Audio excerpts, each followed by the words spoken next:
The Drum, the Doll, and the Zombie by Brad Strickland and John Bellairs, Chapter 10. Both Father Higgins and Professor Childermass jumped, then Father Higgins swung around and brought his flashlight beam up. Cold horror clutched Johnny's heart. Just getting to his feet was the zombie, his slack, lifeless face baleful and appalling. Father Higgins reacted very quickly. He rushed the zombie and shoved his chest hard. "Run!" he shouted as the zombie toppled backward, landing half in and half out of the coffin. Professor Childermass scurried out the door with Father Higgins close behind him. The priest slammed the bronze doors closed with a clamor that sent echoes clattering back and forth across the cemetery. "Quick!" he yelled. "Pull the bar down!" The heavy horizontal bar held the doors closed. It fit into a frame, and normally a padlock hung in a hole drilled through both bar and frame. The padlock had been sawn off, but the bar would hold the doors closed. Anyone inside the tomb would be trapped there. Professor Childermass drove the bar down with a loud clang as Father Higgins turned his flashlight toward the boys. "Johnny, Fergie," he yelled, "is that you?" Fergie and Johnny had crouched low behind a long headstone. Both stood up, and immediately the priest's flashlight beam shone on them. "Yeah," yelled Fergie, "and it's a good thing for you, too. That creep nearly had you." He bolted around the headstone and ran over to the two men, with Johnny following close at his heels. "How on earth did you two get here?" demanded an annoyed Professor Childermass. "Byron, Johnny, I am deeply disappointed in Crash." The monster inside the tomb smashed against the bronze doors. Father Higgins shone his light there and cried out in alarm. Johnny felt sick. With a single blow, the creature had forced the doors open, enough for its pale, dead hand to come over the top edge. The fingers clutched at the bronze door and pressed hard, and the heavy door actually began to bend. The zombie was forcing its way out. "We have what we came for. Let's go," shouted Father Higgins. "Boys, my car is—" "Yeah, we know," replied Fergie. "Come on." Father Higgins took the lead with his flashlight, and Professor Childermass brought up the rear. With the aid of the light, they stuck to the paths between the graves and made good time. But before they reached the front gates of the cemetery, they all heard an unholy clatter of metal. The zombie must have wrenched the doors right off their hinges, and the creature was behind them somewhere in the darkness. Johnny could picture him lumbering blindly along between the graves, his dead hands thrust out to grab a victim. "Quick!" yelled the priest. When they had arrived at the cemetery gate, Father Higgins held it open while the other three dashed out, and then he slammed and locked it. They piled into the Oldsmobile, and Father Higgins revved the motor before the car leaped away from the curb with a screech of tires. They were all gasping for breath. Johnny said to Fergie, Now, do you believe me about the zombie?" Fergie, who was not quite so winded, sounded as if he were sneering. "Maybe, John baby. I'll admit I was scared for a minute. But that might have just been a crazy old guy. They say that lunatics have superhuman strength sometimes, you know." Professor Childermass growled. "That was no lunatic. That was the late Mr. Jacques Dupont. Blast it all. I should have realized that Mama Sinestra would have a watchdog guard her precious little toy. But we have the doll, and there's not a moment to lose. Now I want to consult my books as we deal with this evil little image. Higgy, let's head back to my place." On the way, the professor mildly scolded Johnny and Fergie for sneaking along on the expedition, but without much real anger. The old man knew that Fergie had been right. Without Johnny's shouted warning, both Father Higgins and he would have fallen victim to the zombie's incredible strength. In a few minutes, the car stopped in front of the professor's house, and they all climbed out. Johnny looked at the luminous hands of his watch and was astonished to see that only 40 minutes had gone by since he and Fergie had slipped into the car. It seemed much longer. Once again, they all gathered in the professor's study, where Professor Childermass laid the doll on a cloth-covered desk. "Now," he said, "I am afraid that your holy water and missile won't work here, Higgy. We have to unmake the doll, take it apart, doing no damage to the fabric at all if we can help it. It may not be at full power, but any injury we cause the doll might rebound on poor Kate Dixon." Johnny looked at the horrible doll with a fascinated curiosity. It had changed somehow since his first glimpse of it. It still wore the same blue gingham dress and white apron, but the face had more form now. Where it had once been featureless, the cloth had begun to pucker and wrinkle.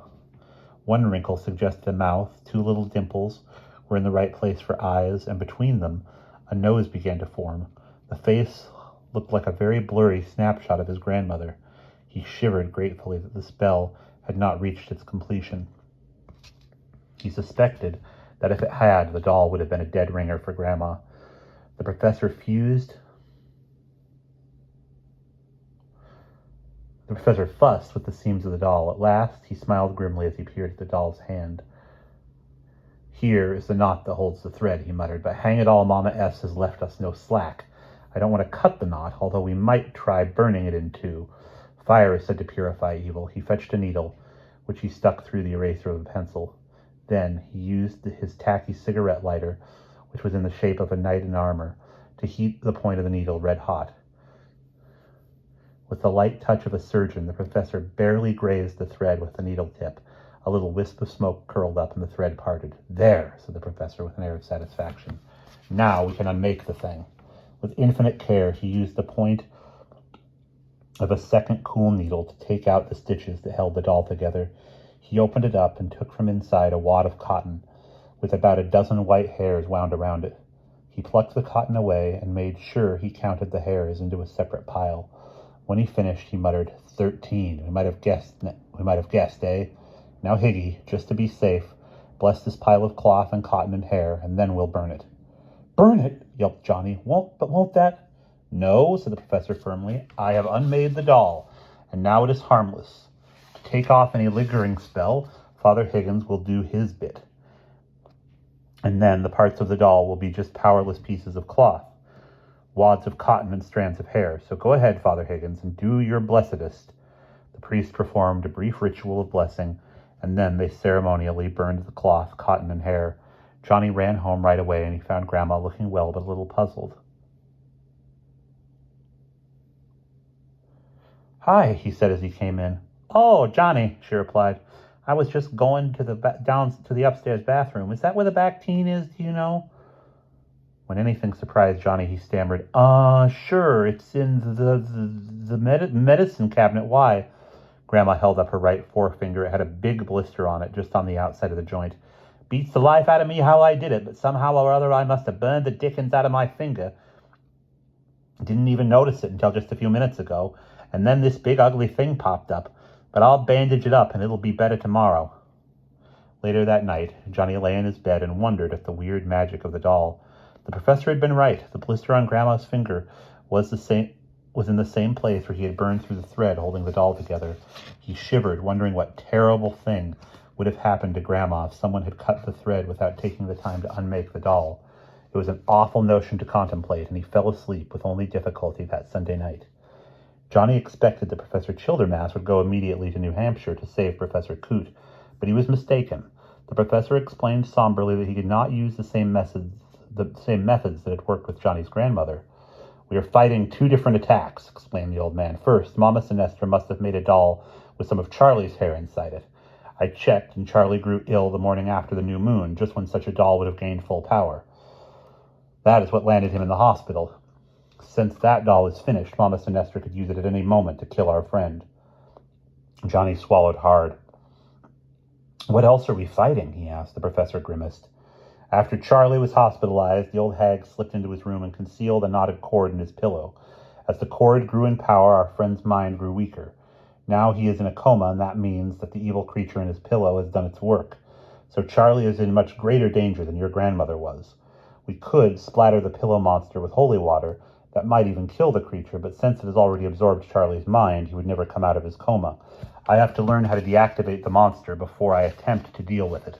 However, in an odd way, I believe that Charlie is safe. Professor? Asked Johnny. What do you mean, safe? He's lying there helpless. The professor raised a finger. But he is still alive, he said. I have been following the events in St. Ives in the newspapers, Johnny, and they are very interesting. General Legrande, the dictator, is holed up in his palace. The peasants, the ordinary people of the island, are revolting against his current rule. And for the first time, they are winning battles. Do you see what that means? No, said Johnny, knowing that the professor would tell him. Well, it means that without the drum, the Grande family has lost its grim hold over the island. The only person who knows where the drum is hidden is Charlie. Mama Sinestra cannot be sure who has the drum. Maybe you, maybe I, maybe Charlie, and since she can't take a chance on killing the one person who might lead her to the drum, she'd never dare do Charlie in. What if she gets the drum back? Asked Johnny. The professor shook his head. Then God help all of us. We have to prevent that at all costs. And that was all he would say for the time being. Days passed without Mama Sinestra showing up again. The newspaper made a big row about the vandalism at Rest Haven Cemetery. According to the story, someone had dumped the bones of one Raphael Famagusta, 1845 to 1907, out of his coffin and had used a truck to yank the bronze doors off the mausoleum. The paper called for stricter vigilance. Johnny, Father Higgins, and the professor and Fergie were all vigilant enough, but no one saw the slightest sign of the old sorceress. "We got her on the run," said Fergie, though the others were not so sure. Meanwhile, the professor continued his research, and by mid-December he thought he had found a way to deal with Charlie's problem. They all met again in the professor's study, which had reverted to its ordinary messy condition. The professor had been in touch with Todd Lamort, who reported that Dr. Coote still lay unconscious. Professor Childermass proposed that he, Fergie, and Johnny go up to Portsmouth to deal with the hex on Dr. Coote. Meanwhile, Father Higgins would live in the professor's house and keep watch on the Dixons across the street, just to make sure that Mama Sinestra didn't try any more tricks.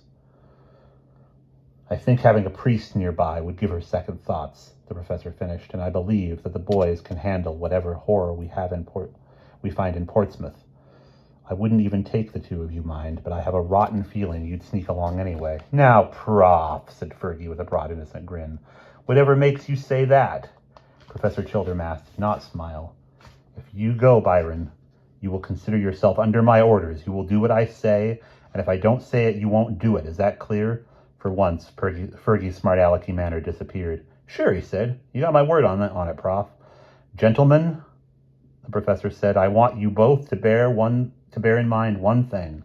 This is a matter of life and death, your lives, and, God forbid, your deaths." And that is the end of chapter 10.